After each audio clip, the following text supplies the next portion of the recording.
धन्यवाद। ओके,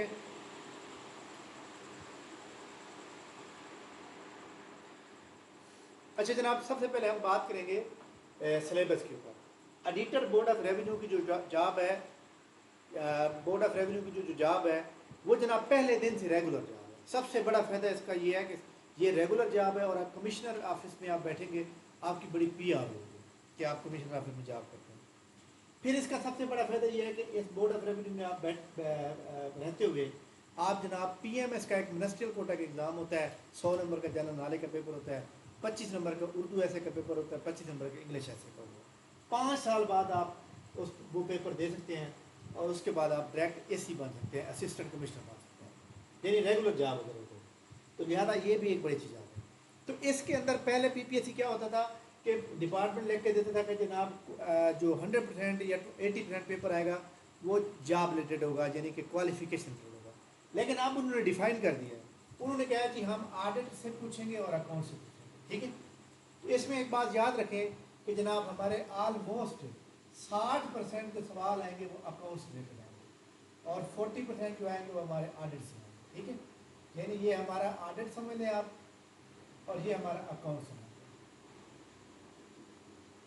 तो एक बात, जो हमारे लेक्चर होते हैं ना, लेक्चर एक्चुअली हम देते हैं इसलिए ताकि आपको पता चल सके कि किस चीज़ का क्या मतलब है। लेकिन असल जो चीज़ आपको मेरिट में लेकर आएगी या आपको पास करवाएगी, आपको इंटरव्यू में लेकर आएगी, वो आपका टेस्ट सेशन है। टेस्ट सेशन के अंदर जो मैं डाटा आपको प्रोवाइड करूँ, आपने उनको अच्छी तरह तैयार करना है। जो डाटा दिया जाएगा उसी में से ही टेस्ट लिया जाएगा।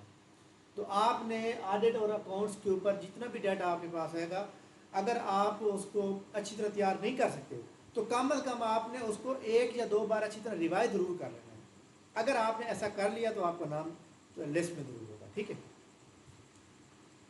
तो हमारा जो ज़्यादा फोकस होगा वो अकाउंट्स के ऊपर होगा, क्योंकि अकाउंट्स के ऊपर जनाब फिर आपको पता है कि इंटरव्यू का जब मतलब सेशन होगा तो इंटरव्यू के ऊपर जनाब सबसे ज़्यादा जो सवाल आपसे पूछे जाएंगे, हमसे पूछे जाएंगे, वो किसके ऊपर पूछे जाएंगे?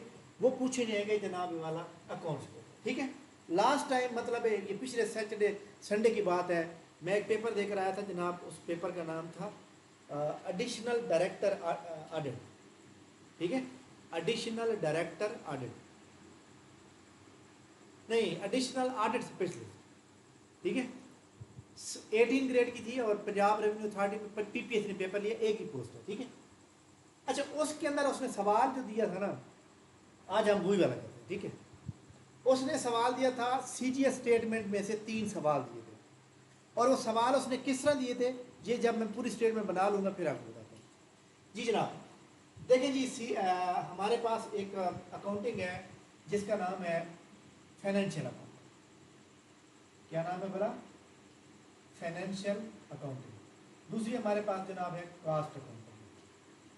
तीसरी हमारे पास है एडवांस अकाउंटिंग। चौथे नंबर पे हमारे पास है मैनेजमेंट या मैनेजीरियल अकाउंटिंग। ठीक है, मैनेजीरियल अकाउंटिंग और कास्ट एडवांस अकाउंटिंग तकरीबन फाइनेंशियल अकाउंटिंग और कास्ट एडवांस अकाउंटिंग जो मिलती जुलती हैं। कास्ट अकाउंटिंग थोड़ी डिफरेंट है, मैनेजीरियल जो है इसके अंदर फार्मूले हैं जी, हम वो करेंगे। हमारा ये वाला सब टॉपिक है इसके ऊपर, कास्ट अकाउंटिंग के ऊपर। उस टॉपिक का नाम है जनाब CGS। क्या नाम है? CGS। CGS का मतलब क्या है? Cost of goods sold. Cost of goods sold आपको बनानी आनी चाहिए। मैं आपको कास्ट ऑफ गुड्स सोल्ड जो है यहाँ पे पूरी एक स्टेटमेंट बना के देता हूँ और फिर जब बन जाएगी तो फिर मैं आपको बताऊंगा कि उसने सवाल किस कैसे पूछे, क्योंकि अच्छे भले बंदे को भी आते हो ना फिर भी वो भूल जाए।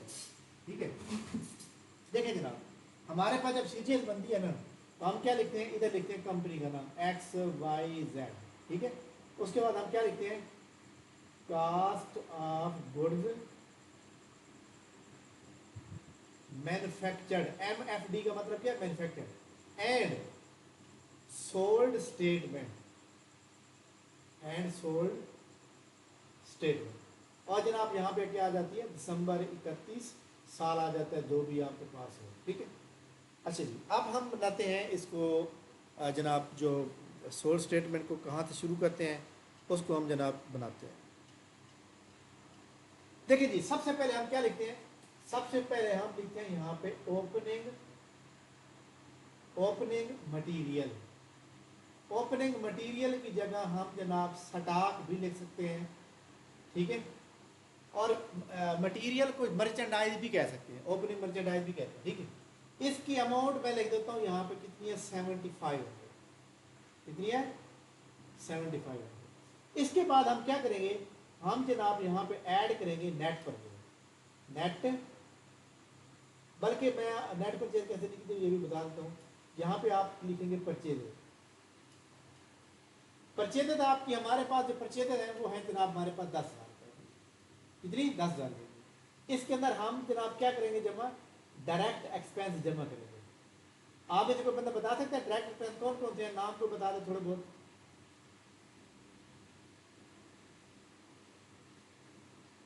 है किसी को पता? माइनस कर देंगे जनाब परचेज रिटर्न। जी जनाब, परचेज रिटर्न का दूसरा नाम क्या है? परचेज रिटर्न को परचेज रिटर्न के अलावा क्या कहते हैं? रिटर्न आउटवर्ड एक और नाम भी है, रिटर्न आउटवर्ड के अलावा भी है रिटर्न टू सप्लायर या रिटर्न टू क्रेडिटर या रिटर्न टू डेटर या return to customer, anyone.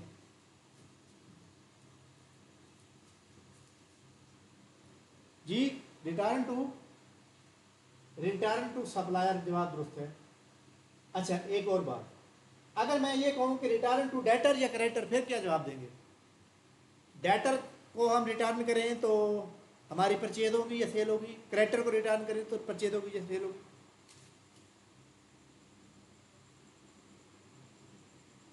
Anyone?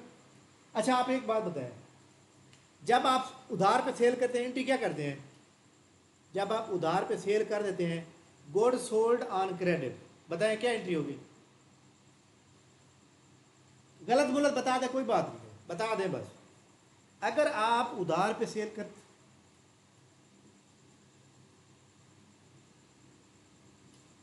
मैंने क्रेडिट लिखा ना, मैंने कहा गुड सोल्ड ऑन क्रेडिट, उधार पे सेल कर दिया आपने, क्या एंट्री होगी? दोबारा बताएं। कैश की तो बात ही नहीं हो रही, कैश तो नकद तो सेल नहीं की, आप उधार पे सेल की। जी आप दोबारा बताएं।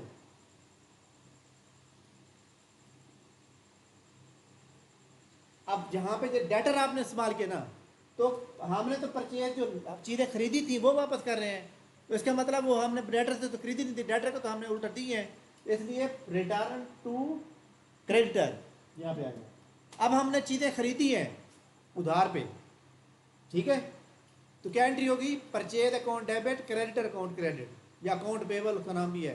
तो लिहाजा ये चीज़ें आपने अच्छी तरह याद रखनी। अच्छा जी, इसको लेस करने के बाद क्या जवाब आ जाएगा? जवाब आ जाएगा 11,000। ये जो 11,000 है ना, इसको हम कहते हैं नेट परचेज। क्या कहते हैं भला? Net purchase. इसको जमा किया, इसको जनाब 7,000 लिखें ताकि सीधा सीधा 7 और 11 कितने होते हैं? 18,000। अच्छा जी, अब ये जो 18,000 है ये क्या चीज़ है? इधर हम क्या लिखेंगे? इधर इसका जवाब है, ये जवाब जरूर मतलब याद रखना जरूरी है। मटीरियल पुट इनटू प्रोसेस, या material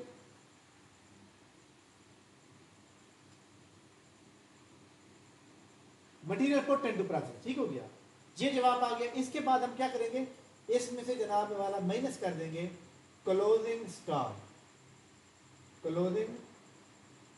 closing stock, closing material minus कर देंगे।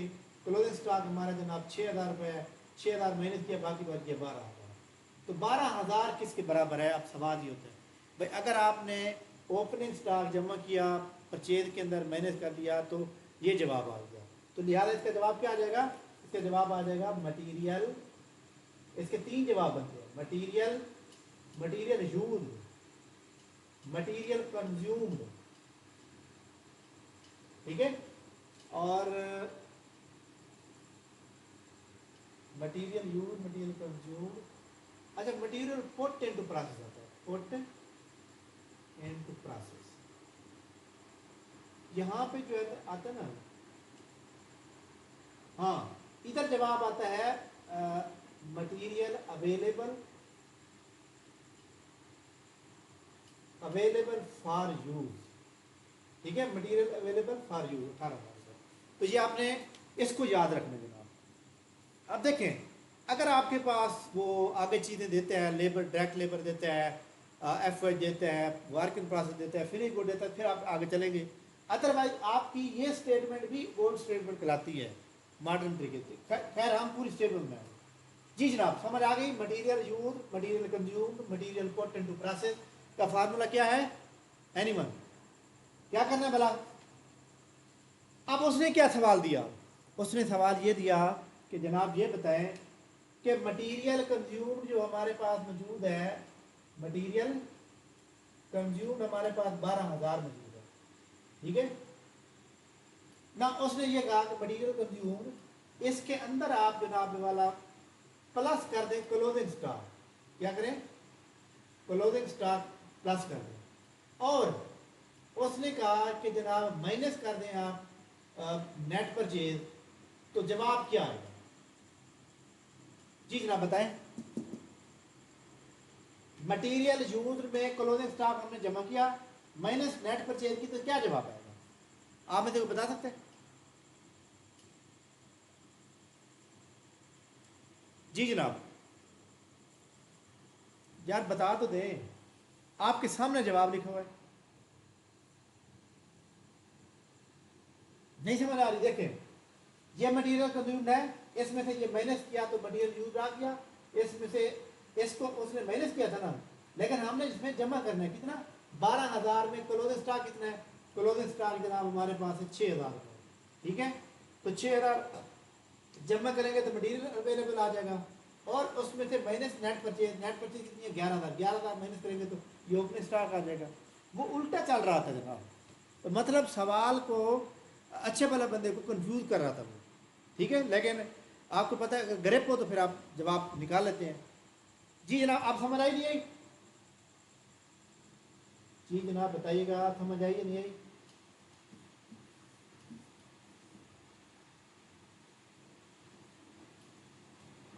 अच्छा, इसमें आपने करना क्या है, इसको बना दे स्टेप वाइज। जी आपका स्टेप नंबर 1, ठीक है। स्टेप ये है, मैं ये कहता हूं आप ये बताएं कि material use plus closing stock minus opening stock is equal to, बताएं किसके जवाब आएगा बराबर?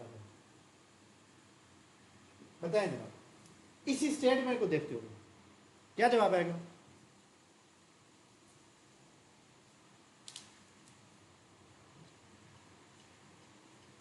नेट परचेज एक सवाल स्टूडेंट ने जवाब दिया, और क्या पता है? नेट परचेज और क्या पता है जनाब? 1। नेक्स्ट, जल्दी जल्दी बताएंगे तो फिर आपका सवाल होगा, 40 मिनट बाद क्लास खत्म हो जानी है। अब देखें जनाब कि ये फार्मूला जो है ना, ये फार्मूला जो है ना इधर से रिवर्स होकर जा रहा है, ठीक है। मतलब क्या है कि देखें हमारे सामने, मैं आपको एक बात बताता हूँ, मटीरियल कंज्यूम कितना है? वो है 12,000 रुपये, ठीक है। आपने अगर वहाँ फिगर ना दी हो कोई बात नहीं, आपने फिगर अपनी तरफ से लगा लेनी। मटीरियल कितना है? 12,000। क्लोजिंग स्टॉक कितना है? 6,000 जमा 6,000 माइनस ओपनिंग स्टॉक कितना है? 7,000 माइनस 7,000। अब देखें 12 6 18, 18 में से 7 के बाद कितना बच गया? 11,000 बच गया। तो 11,000 क्या आ गया? ठीक है। आपको फार्मूले को तरतीब से रट्टा लगाना है, और ये स्टेप नंबर 1 आपका कंप्लीट हुआ। अभी ये स्टेटमेंट खत्म नहीं हुई, सीजीएस चल रही है। सीजीएस के अंदर आपने क्या करना है? जमा करना है जनाब direct labour cost. Direct labour cost हमारे पास ये है 8,000 फॉर एग्जाम्पल। 8,000 जमा किया, जवाब कितना हो गया? 20,000। ठीक है। जब ये direct labour material use, material consume या मटेरियल पुट इनटू प्रोसेस कितना था? 12,000। 12,000 में जमा हुई है 8,000, तो जवाब कितना आ गया? 20,000। तो ये 20,000 किसके बराबर है? मतलब ये है भाई material use plus direct labour को दोनों को जमा कर लें तो जवाब क्या आता है? उसका नाम क्या है? उसका नाम जनाब प्राइम कॉस्ट। क्या आता है? Prime cost, COS cost. Prime cost भी कहते हैं, इसका नाम फ्लैट कॉस्ट भी है, फ्लैट कॉस्ट। इसका नाम बेसिक कॉस्ट भी है। Basic cost. क्लियर होगी बात? अब सवाल यहाँ पे क्या है, सवाल आपसे मैं ये करता हूँ, ये बताएं जनाब कि प्राइम कास्ट किसके बराबर है। तो आपका सवाल क्या होगा, direct material use plus direct labour cost. ये डायरेक्ट मटेरियल यूज भी, इसको डायरेक्ट मटेरियल भी कहते हैं, मटेरियल यूज भी कहते हैं, मटेरियल कंज्यूम भी, मटेरियल प्रोडक्ट प्रोसेस भी। इन दोनों को जमा करने से ये 3 जवाब बनते हैं जो पेपर में। और मैं आपको ये बता दूं, प्राइम कास्ट किसके बराबर है, प्राइम कास्ट किसके बराबर है, ये सवाल आप एक एमसीक्यू नोट कर लें, पक्का कंफर्म। जी जनाब, समझ आ गई बात की? ये नंबर पॉइंट हो गया 2। नंबर 3 पॉइंट, नंबर 3 पॉइंट ये है कि जनाब प्लस FOH कास्ट। जिनका अकाउंटिंग का बैकग्राउंड नहीं है उनको तो पता नहीं होगा, लेकिन जिन्होंने अकाउंटिंग उन्हें पता है। FH का मतलब क्या होता है, FH का मतलब होता है factory overhead, factory overhead cost. अब ये हमारे पास लाइक दैट जी 5000 है, कितनी है 5000, 5000 जमा के जवाब कितना आ गया 25000 का। सवाल ये है कि ये जनाब जब फैक्ट्री ओवरहेड जमा हो जाते हैं तो जवाब आ गया 25000। ये 25000 अब किसके बराबर आया, क्या क्या चीज़ जमा हुई है भला, 3 चीज़ें जमा हुई हैं। ये देखें जमा हुई इसके अंदर तो ये जवाब, इसके अंदर ये जमा हुआ तो ये जवाब। मतलब ये है कि direct material plus direct labour plus FOH 3 चीज़ें जमा हो रही हैं अब, तो जनाब 20-25 जवाब आ गया। ठीक है, अब ये सवाल किसके किसके बराबर आ गया, ये जनाब जवाब आ जाएगा हमारे पास total factory cost, total factory cost या फिर मैन्युफैक्चरिंग कास्ट, मैन्युफैक्चरिंग कास्ट या टोटल फैक्ट्री ओवरहेड कास्ट। ठीक है, अब ये आपने याद रखना है, टोटल FOH कास्ट। FOH का मतलब क्या है, फैक्ट्री ओवरहेड। जी जनाब, आपको पॉइंट नंबर 1, 2, 3 में कोई प्रॉब्लम बताएं। ये जो मैं आपको स्टेटमेंट पढ़ा रहा हूँ ये 5 MCQ कंफर्म आपको पेपर में आने हैं, बताएं जनाब, समझ आ गया?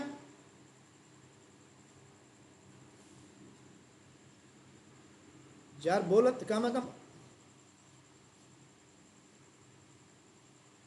वो मैं बताता हूँ कैसे आएंगे। जैसे मैंने अभी बताया आपको कि अब फॉर एग्जाम्पल मैं आपसे पूछता हूँ कि prime cost is equal to, prime cost किसके बराबर है, आप क्या जवाब देंगी कि sir direct material plus direct labour, दोनों को जमा करेंगे तो प्राइम कास्ट। उधर न्यूमेरिकल सवाल होंगे नहीं, इस तरह के सवाल होंगे स्टेट टाइप। जी समझ आ गई आपको? हाँ जी समझ आ गई आप?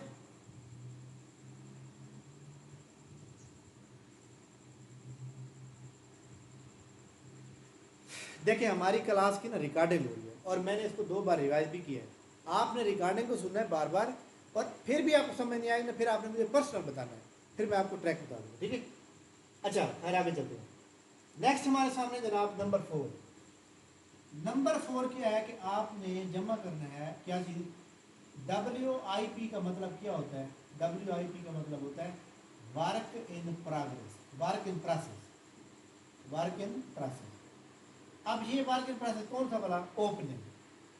अब ये ओपनिंग जमा होगा ये इसके अंदर, फॉर एग्जाम्पल मैं कहता हूँ ये 5000 है, 5 नहीं इसको 6 कर दें, 6000 है, 6 जमा के जवाब कितने हो गए 31000। अब ये 31000 किसके बराबर आता है, जी जनाब आप में से कोई बंदा जिसको ये पता हो, इसका जवाब आता है जनाब cost to be accounted for. क्या जवाब आता है, cost to be accounted for. ठीक है, अब देखें ये जो फॉर मैं आपसे एक सवाल पूछता हूँ कि जनाब आप ये बताएं कि cost to be accounted for किसके बराबर, आप क्या कहेंगे कि सर टोटल फैक्ट्री कास्ट में अगर मार्केट जमा कर दें तो cost to be accounted for आता है। अच्छा जी चलो ठीक है जी, आपने अच्छा बता दिया। अच्छा आप ये बताएं आपकी टोटल फैक्ट्री कास्ट किस बराबर है, जी सर टोटल फैक्ट्री कास्ट में अगर हम प्राइम कास्ट को जमा कर दें तो ये बनती है। अच्छा प्राइम कास्ट किसके बराबर है, प्राइम कास्ट जनाब sir direct material direct labour के बराबर है। ठीक है, अच्छा जी इसके बाद क्या करना है, इसमें से जनाब हम माइनस कर देंगे क्या चीज़ बना, जैसे वर्क इन प्रोसेस ओपनिंग था तो यहाँ पे जनाब वर्क इन प्रोसेस क्लोजिंग को माइनस कर देंगे, क्लोजिंग माइनस कर, क्लोजिंग फर्स्ट नंबर मैं कहता हूँ जी 3000 है, 3000 माइनस किया, जवाब क्या आ गया, जवाब आ गया 28,000। ठीक है, कितना आ गया 28। अब ये 28,000 किसके बराबर आया है, ये जवाब आया है जनाब कास्ट ऑफ गुड्स मैन्युफैक्चर्ड, ये पहला जवाब आ गया यहाँ तक। ठीक है, अब सवाल यहाँ पे क्या था, अब उसने क्या किया, उसने सवाल जो मुझे वहाँ पे एडिशनल ऑडिट स्पेशलिस्ट के अंदर पेपर दिया, उसने कहा कि जी कास्ट ऑफ गुड्स सोल्ड में opening closing work in process manage जमा करें, ओपनिंग मैनेज करें, तो क्या जवाब आएगा। अब देखिए रिवर्स जाना है हमें, ये क्या हुआ है, ये माइनस हो रहा है, यहाँ पे जमा होगा फिर ये जवाब, ये प्लस हो रहा है तो माइनस होगा तो फिर ये जवाब आ जाएगा। ठीक है, यानी अगर आपने कंफ्यूज नहीं होना, सबसे पहले परेशान बिल्कुल भी नहीं होना। क्यों, क्योंकि मैं आपको इसका तरीका एंड में बताता हूँ, बहुत बड़ा आसान है, वो हो जाएगा। जी जनाब, जैसे जहाँ तक समझ आ गई, आखिरी पॉइंट ऐड करेंगे। नंबर 5, नंबर 5 क्या है कि आपने plus opening, opening finished good, opening finish good जनाब ऐड करते हैं।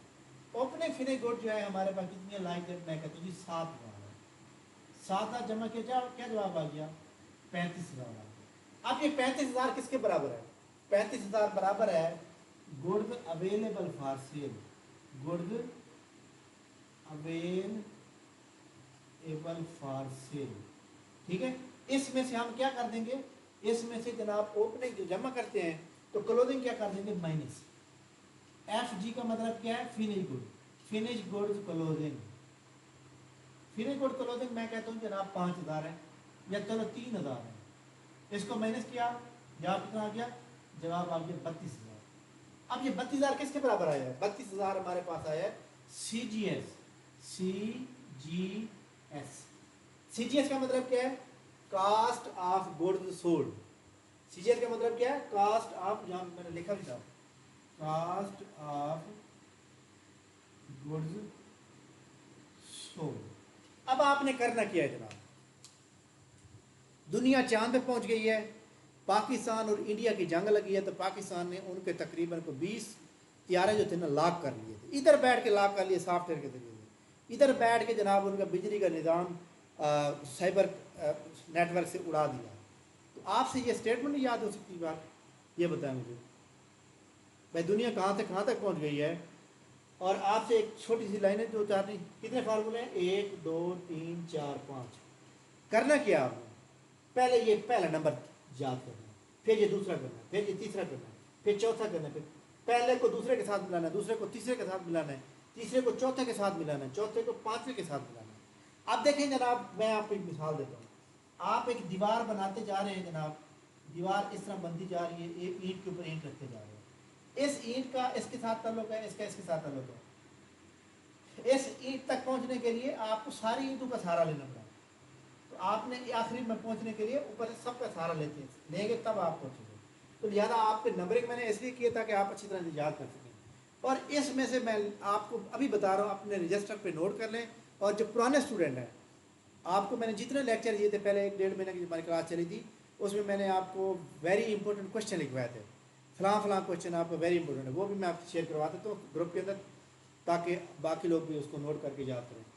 इसको याद रखना बहुत ज़रूरी है, और आप अभी नोट कर लें, ये स्क्रीनशॉट हमारा ग्रुप में भी आएगा।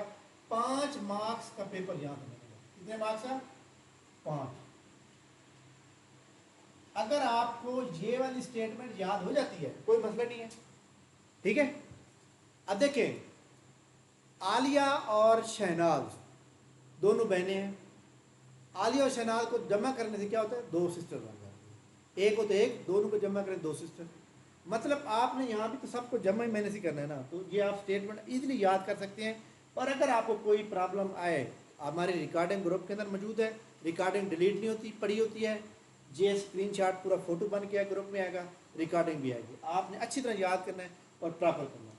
हमारा जो टेस्ट होगा डेली ऑडिट अकाउंट्स के ऊपर होगा। मैं आपसे जनाब पहले अकाउंटिंग का टेस्ट दूंगा, आज मटेरियल शेयर करूँगा, आपने कल उसका देना। और आपका जो टेस्ट होगा टेस्ट आपका जो आपको मटेरियल भेजा जाएगा वो, और जो आपको लेक्चर दिया जाएगा वो, लेकिन हमारा सबसे ज़्यादा जो फोकस होगा वो टेस्ट के ऊपर होगा, क्योंकि हमें टेस्ट ने आगे लेके आना है, ठीक है। और हमारे ये जो लेक्चर हैं ये इंटरव्यू के रिलेटेड होते हैं, क्योंकि इंटरव्यू में आप बैठे हुए हैं, वो कहते हैं हाँ जी ये बताइएगा कि प्राइम कास्ट के अंदर जो है फलां चीज़ अगर ऐड कर दें तो फिर क्या बनेगा, ठीक है। तो लिहाजा ये याद रखिएगा कि उन्होंने जो मुझे एडिशनल डायरेक्टर के पेपर में सवाल पूछे थे, इसी में से 4 सवाल आए थे, और उसने क्या क्या पूछा था, उसने मुझसे पूछा था जनाब ये वाला जवाब पूछा था, ये जिसके ऊपर मैं निशान लगा रहा हूँ, स्टार बना रहा हूँ, ठीक है। एक ये पूछा था उन्होंने,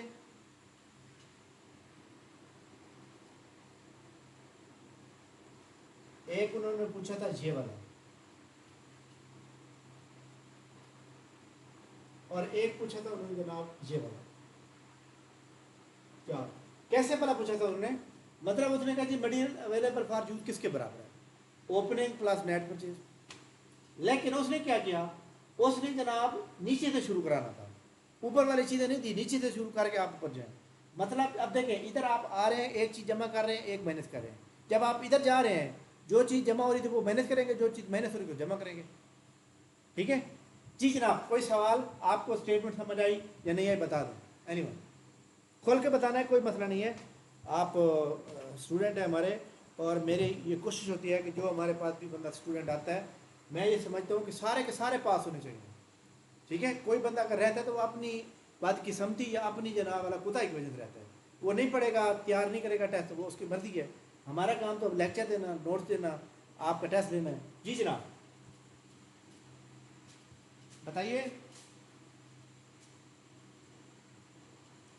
पेपर जो आ रहा है 22 जून को, उसके हवाले से भी बात कर सकते हैं। अभी बोलें जल्दी, आपको ये समझ आई या नहीं आई। हाँ, इसके अंदर ना एक चीज़ और ऐड करनी है,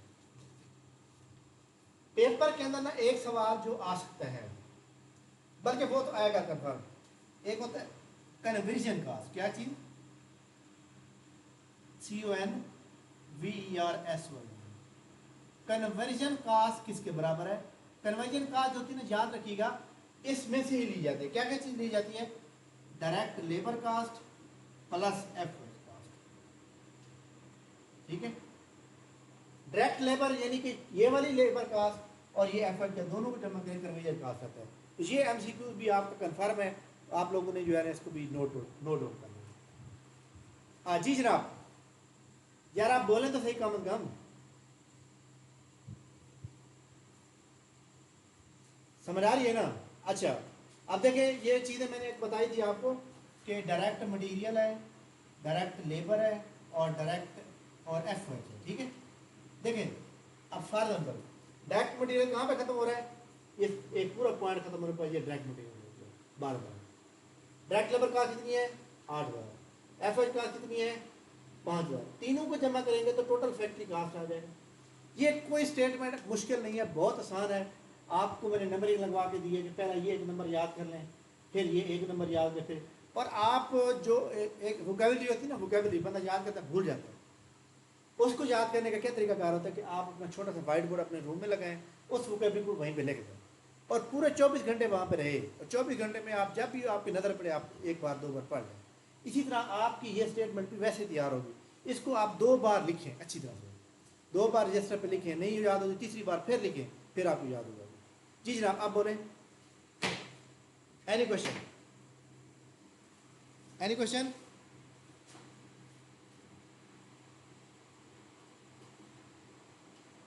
आज जिस बंदे को समझ नहीं आ रही ना, फॉर एग्जाम्पल एक बंदे ने अकाउंटिंग नहीं पढ़ी, उसको समझ नहीं आएगी, आपने कोई प्रॉब्लम नहीं है, आपने डायरेक्ट मुझे मैसेज करना है व्हाट्सएप पे, वॉइस मैसेज की बजाय टेक्स्ट मैसेज कर लेंगे या वॉइस कर लेंगे, मैं आपको जो है मतलब है कि आपने वो कर लेना, ठीक है, बता देना, मैं आपको बता दिया। मुझे रात को 2 बजे में लोग मैसेज कर रहे होते हैं, मैं अगर जाग रहा होता हूँ तो मेरे को रिप्लाई कर देता हूँ, वरना सुबह के टाइम उठते ही पहले नंबर पर सबको रिप्लाई करता हूँ, ठीक है। अगर आप स्टूडेंट को जो है मतलब एक एकेडमी है, स्टूडेंट के साथ प्रॉपर वो कोऑपरेट नहीं करते, फिर वो स्टूडेंट कामयाब नहीं होते। इसलिए मैं उनको जो है उनके एक एक सवाल का जवाब बड़े एग्जाम्पल दे के देता हूँ, आप परेशान नहीं होना। जी जनाब ओके, चलें मैं अभी आपको इसकी रिकॉर्डिंग और PDF नोट शेयर करता हूँ, अकाउंटिंग के MCQ आएंगे, तो कल इस लेक्चर में से और प्लस नोट्स में से कल टेस्ट होगा, ठीक है जी, क्लियर।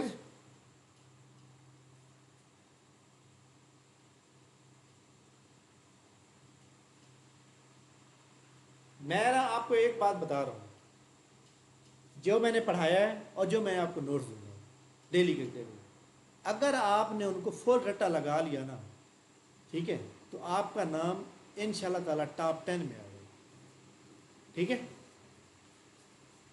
टॉप 10 का मतलब है टेस्ट के अंदर, मतलब फाइनल तो इंटरव्यू के बाद पता चलेगा कि कौन से नंबर पे आ रहे हैं। रिटर्न पहले तो हमें उस लिस्ट में आना है ना, जो इंटरव्यू लिस्ट है उस लिस्ट में आना है ना, हमारी तो वो कुछ पहले इंटरव्यू के ऊपर हम फुल मेहनत करेंगे, इंटरव्यू की हमारी तैयारी फ्री होगी और इंटरव्यू फुल ज़्यादा मेहनत करेंगे। तो आपको ये मैं गारंटी दे रहा हूँ, जो बंदे भी वो टेस्ट करेंगे, अब मुझे पता है कि पीपीएससी किस वेबसाइट से क्या क्या एमसीक्यू लेता है, मुझे ये पता है कि पीपीएससी कौन कौन से एमसीक्यू पेपर में कन्फर्म देता है। ये जो मैंने एमसीक्यू आपको बताए हैं, और मैं स्टूडेंट से भी आप शेयर करवाता हूँ, जो मैं उनको पहले लेक्चर में दिए थे, मैंने 1 महीना पूरा उसके अंदर मैंने नोट करवाए थे, भाई ये वाला एमसीक्यू आपका पेपर में लाजमी आएगा, तो वो मैं इंशाल्लाह कर करता हूँ, ठीक है जी। समझ आगे बात की, बाकी मैं गैस बनाऊंगा इंशाल्लाह ताला, तकरीबन कोई 100 एक एमसीक्यू का वो अकाउंटिंग होगा, उसमें से तकरीबन इंशाल्लाह ताला आपको नज़र आएगा कि बाकी पेपर में आ गए। हाँ जी, और कोई सवाल, एनी अदर क्वेश्चन? चलें ठीक है जी, हमारी मुलाकात कल होगी, ठीक है, थैंक यू, अल्लाह हाफिज़। वालेकुम सलाम। जी जी बोलें।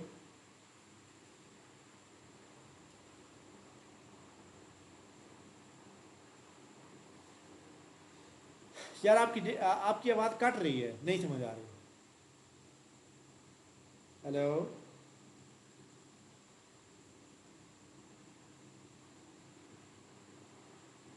नहीं नहीं, ये दो चीज़ें, ऑडिट अकाउंट ये मैंने लिख दिया है, ले लो, ठीक है, ओके जनाब, बहुत शुक्रिया, अल्लाह हाफिज़।